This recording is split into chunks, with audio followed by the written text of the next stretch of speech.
Perkenalkan, nama saya Natalia Sari Nenggolan. Di sini saya akan menjelaskan materi mengenai sistem pernapasan. Sistem pernapasan atau yang biasa disebut sebagai sistem respirasi adalah pertukaran udara di dalam paru-paru. Pertukaran udara yang terjadi terdapat melalui dua siklus, yaitu inspirasi dan ekspirasi. Inspirasi adalah pertukaran oksigen sehingga oksigen masuk ke dalam paru-paru, dan ekspirasi adalah mengeluarkan karbon dioksida sebagai sisa dari proses oksidasi. Yang selanjutnya adalah fungsi dari sistem pernapasan. Adapun fungsi dari sistem pernapasan yaitu yang pertama mengambil oksigen atau O2 yang kemudian dibawa oleh darah, kemudian disebarkan ke seluruh tubuh sebagai proses pembakaran. Yang kedua, mengeluarkan karbon dioksida atau CO2 dari sisa pembakaran kemudian dibuang oleh paru-paru. Dan yang ketiga adalah sebagai pengatur hormonal tekanan darah dan menjaga keseimbangan asam dan basa di dalam tubuh. Yang ketiga ada mekanisme dari sistem pernapasan. Mekanisme dari sistem pernapasan pada manusia terbagi menjadi dua, yaitu ada inspirasi dan ekspirasi. Berdasarkan cara melakukannya, manusia terdapat dua mekanisme, yaitu pernapasan dada dan pernapasan perut. Yang pertama ada pernapasan dada. Pernapasan dada adalah proses pertukaran antara oksigen dan karbon dioksida yang dibantu oleh pergerakan otot antar tulang rusuk.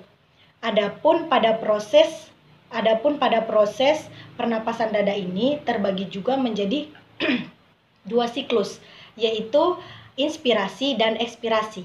Untuk inspirasi pada proses pernapasan dada, yang pertama udara masuk melalui hidung, kemudian otot antar tulang rusuk berkontraksi, tulang rusuk terangkat, lalu rongga dada mengembang, paru-paru membesar, dan tekanan udara di dalam paru-paru semakin rendah yang mengakibatkan udara masuk ke dalam paru-paru.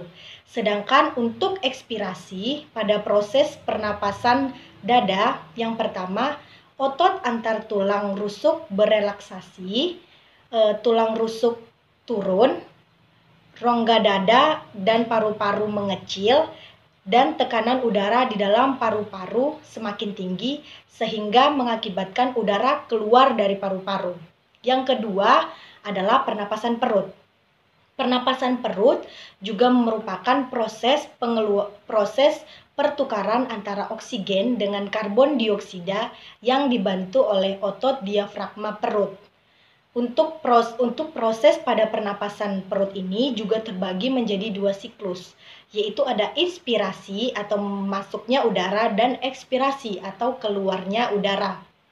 Untuk inspirasi pada proses pernapasan perut, yang pertama udara akan masuk melalui rongga hidung, kemudian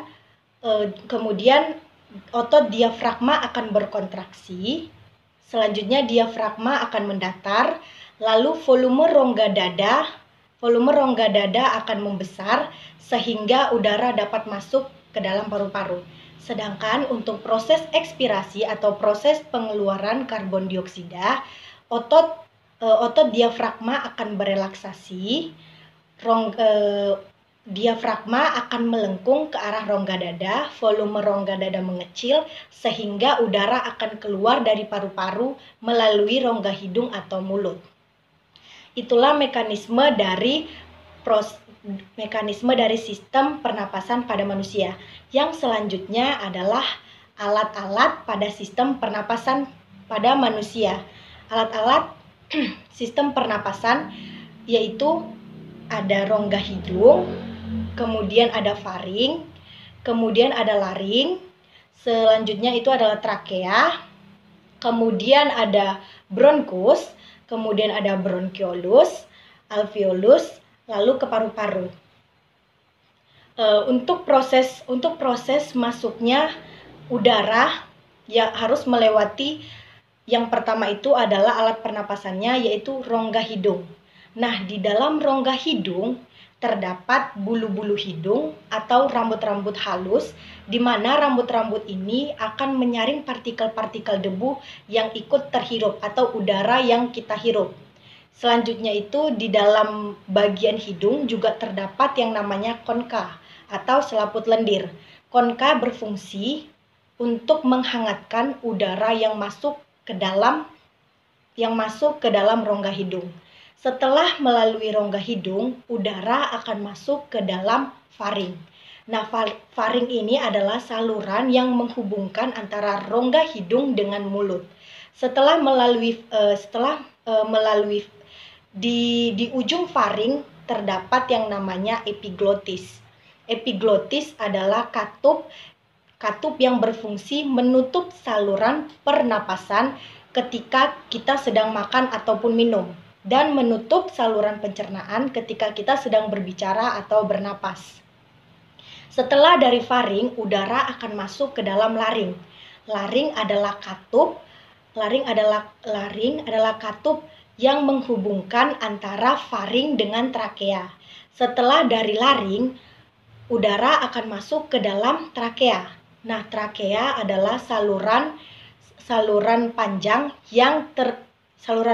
yang berbentuk seperti cincin-cincin tulang rawan atau cincin-cincin kartilago. Setelah dari trakea, udara akan masuk ke dalam bronkus. Nah, bronkus ini adalah cabang batang dari trakea. Di dalam bronkus, udara akan masuk ke dalam bronkiolus. Nah, di dalam bronkiolus ini terdapat yang namanya alveolus. Nah, alveolus adalah gelembung-gelembung udara berbentuk seperti bola, di mana fungsi dari alveolus ini adalah sebagai pertukaran antara oksigen dan karbon dioksida. Setelah itu, udara akan masuk ke organ yang terakhir, yaitu adalah paru-paru. Sekian penjelasan dari saya mengenai sistem pernapasan pada manusia. Terima kasih.